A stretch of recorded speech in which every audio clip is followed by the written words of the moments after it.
avait dit, je suis et mon nom, il n'y a point d'autre,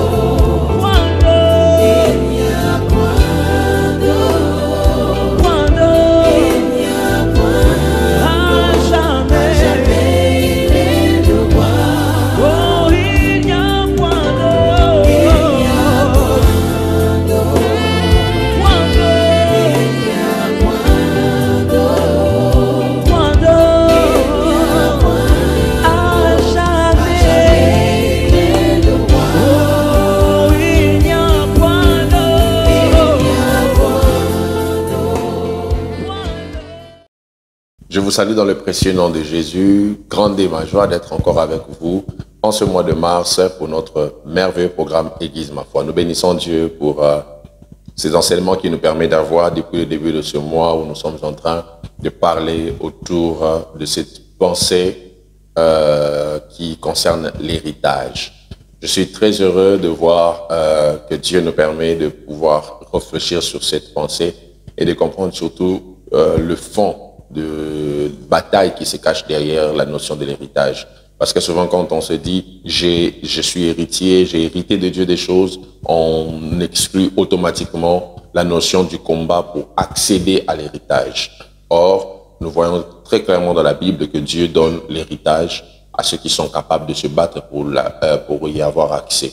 Et je bénis Dieu pour cette grâce qu'il nous fait. Et je crois que ça permet à chacun dans un domaine tout comme dans un autre à avoir de la lumière de Dieu pour savoir comment accéder à son héritage. Grande est ma joie de vous savoir encore nombreux en cette nouvelle semaine en train de suivre ce programme. Et je bénis Dieu pour toutes ces personnes qui prient pour nous, qui soutiennent cette œuvre, qui mettent la main à la pâte pour que cette œuvre aille de l'avant. Que Dieu vous bénisse de partout où vous vous trouvez dans le monde, vous qui accompagnez cette œuvre. Je crois par la grâce de Dieu dans les jours qui viennent, Aiguise ma foi sera dans toutes les langues, pourquoi pas, afin de permettre à tout le monde de pouvoir avoir accès à l'évangile de Jésus-Christ.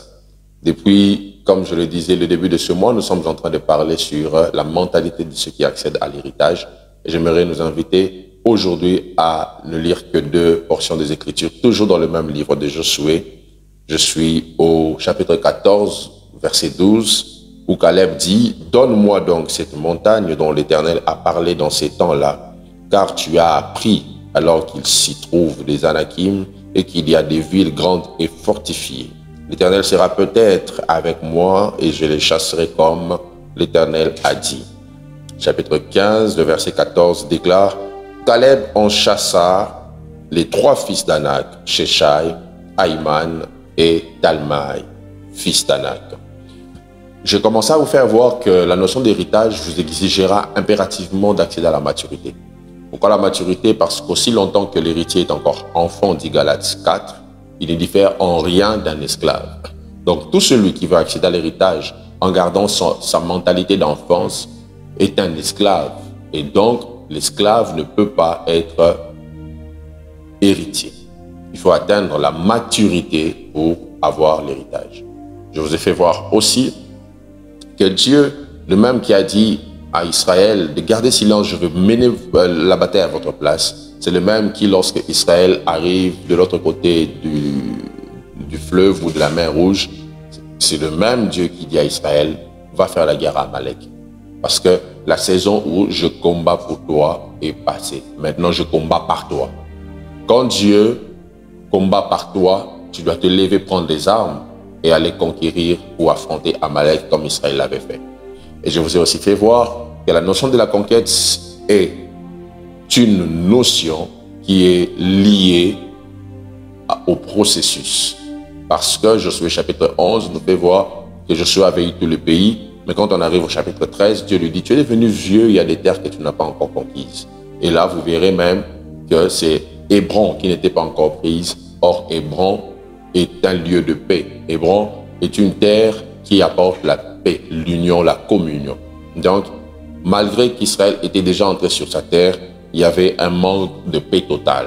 Parce qu'à Hébron, il y avait des fils d'Anak, et Anak veut dire celui qui a un long cou. Donc, ce sont des esprits qui font la guerre, pas par les armes, mais par l'arme de la curiosité. Pas par des armes à feu, pas par des flèches, mais par les armes qu'on appelle la curiosité.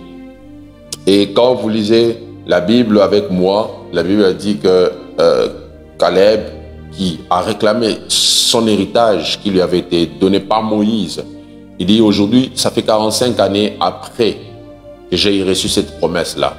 Mais j'ai encore la vigueur, je crois que je peux me battre. J'ai encore la force de mener la bataille et de récupérer mon territoire. Donne-moi donc cette montagne ou cet héritage qui m'a été donné. Il dit, sûrement Dieu sera avec moi pour que je puisse mener la bataille. Mais j'aime une précision que la Bible donne dans le chapitre 15 en disant, Caleb a vaincu 3 fils d'Anak, dont Ahiman, Sheshai et Talmaï. J'aimerais un peu vous parler aujourd'hui sur ces fils d'Anak particuliers que Caleb a affrontés, afin que vous et moi puissions savoir si on a déjà accédé à notre héritage, ou soit on est dans le territoire de l'héritage sans l'avoir totalement, parce que ces 3 fils d'Anak sont avec nous. Le premier dont je vais parler s'appelle Ahiman. Ahiman signifie ceux qui s'attachent à toi pour eux. Cela veut dire, quand une partie de ton héritage est contrôlée par le diable, il mettra dans ta vie des personnes qui seront là pour eux, pas pour toi. Ça veut dire, ces personnes s'accrochent, s'attachent à ta vie, mais pas pour ton avancement, pas pour ton intérêt, mais pour leurs intérêts personnels. Lorsque dans votre vie, vous avez des personnes qui vivent avec vous, mais pour leurs intérêts personnels, sachez que vous avez Ahiman, ce fils d'Anak, qui s'attache à votre vie, mais pour ses intérêts. Lorsque vous avez dans votre vie des personnes qui vivent avec vous pour leurs propres intérêts, sachez que vous n'avez pas encore conquis votre héritage dans sa totalité. C'est comme ça que vous verrez Judas s'accrocher à Jésus pour ses propres intérêts, parce qu'il volait, il dupait de l'argent dans la caisse. Il existe des personnes qui entrent dans vos vies pour leurs propres intérêts. Il existe des personnes qui viennent s'accrocher à vous pour eux, pas pour vous. Mais je prie que Dieu vous donne des personnes qui vont entrer dans vos vies pour vous, pas pour eux. Pour elles, pardon. Des personnes qui vont entrer dans vos vies pour votre avancement, pour vos intérêts aussi. Que Dieu vous donne des personnes qui, étant avec vous, pensent à vous et non seulement à elles. Ahiman entre dans votre vie pour ses propres intérêts. Le deuxième fils d'Anak dont je vais parler aujourd'hui s'appelle Sheshai. Sheshai veut dire en dehors de Dieu. En dehors de Dieu. Ici, c'est lorsque le diable te laisse obtenir des choses, mais pas avec l'aide de Dieu. C'est lorsque on te donne des orientations à aller prendre des voies qui sont éloignées de Dieu. Dieu t'avait dit que tu auras ce mariage comme héritage. Mais puisqu'il y a eu des petites complications, Sheshai vient te dire, tu sais, c'est bien, tu pries, mais tu peux essayer quand même de consulter un devin pour qu'il te dise comment procéder. C'est bien, c'est Dieu qui t'a promis, mais essaye quand même de faire, essaye de suivre telle voie. Sheshai sera toujours là pour te proposer des chemins contraires au chemin de Dieu. Sheshai sera toujours là pour te pousser à prendre une voie opposée à celle de Dieu. As-tu des Sheshai dans ta vie? Des personnes qui te disent ça ne va rien faire que tu puisses te compromettre. Oui, c'est Dieu qui veut que tu aies ce travail, mais couche avec ce directeur. Oui, c'est Dieu qui veut que tu aies ce... Mais accepte d'être corrompu, ne fût-ce qu'une seule fois. Vous savez, l'erreur d'Adam et Ève dans le jardin, c'est de vouloir devenir comme Dieu sans Dieu. Quand tu veux devenir comme Dieu sans passer par Dieu, tu perdras la portion de Dieu qui est en toi. Le diable leur propose une chose, mais avec une méthode opposée à la chose. Sheshai te poussera à désirer, obtenir des choses sans Dieu. Sheshai te sortira de la présence de Dieu. Sheshai peut même te dire, pour que ton église grandisse, tu dois toucher à un petit truc. Tu dois un tout petit peu te pencher à telle ou telle chose. Sheshai fera comme le diable a fait avec Jésus, en lui disant, tu vois toute la gloire de ce monde, je peux te la donner. C'est ça Sheshai. Il te propose d'avoir des choses sans passer par Dieu. Il te demande d'obtenir sans passer par Dieu. Que Dieu éloigne de ta vie tous les Sheshai qui peuvent venir te désorienter de son chemin. Ces personnes qui te disent, pour Dieu, ça traîne beaucoup. Essaye une autre méthode. Le troisième fils d'Anak que Caleb a vaincu, c'est Talmaï.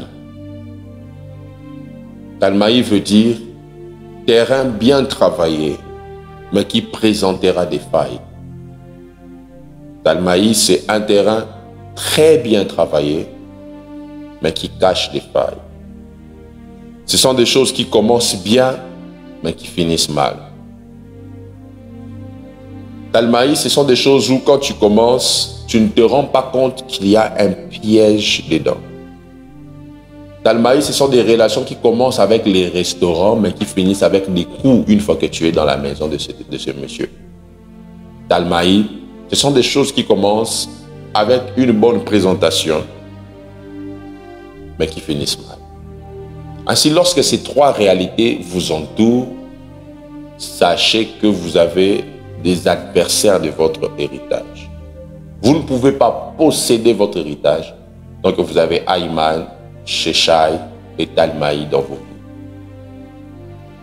Que Dieu vous déconnecte de ce type de personnes qui viennent pour détruire ce que Dieu a prévu pour vous. Que le Dieu de la Bible mette sa main sur vous afin que la paix qui vient de lui vous soit donnée. Prions. Père, il y a quelqu'un qui aurait dû être très loin dans sa vie, mais qui n'a pas pu progresser à cause de ces fils d'Anak qui viennent par la curiosité entrer dans nos vies pour leurs propres intérêts, entrer dans nos vies pour nous emmener loin de ton chemin, entrer dans nos vies pour préparer le terrain afin que nous soyons piégés. Je te prie, délivre ces hommes et ces femmes qui doivent accéder à l'héritage de ces trois types de personnes. Que ces trois types de personnes aillent loin de la vie de chacun d'entre nous au nom de Jésus. Je déclare l'accès à l'héritage. Je déclare la possession totale de l'héritage par la puissance de ton nom. Ainsi nous avons prié. Amen. Que Dieu vous bénisse abondamment et que Dieu vous déconnecte de ces trois fils d'Anak. On se retrouve la semaine prochaine.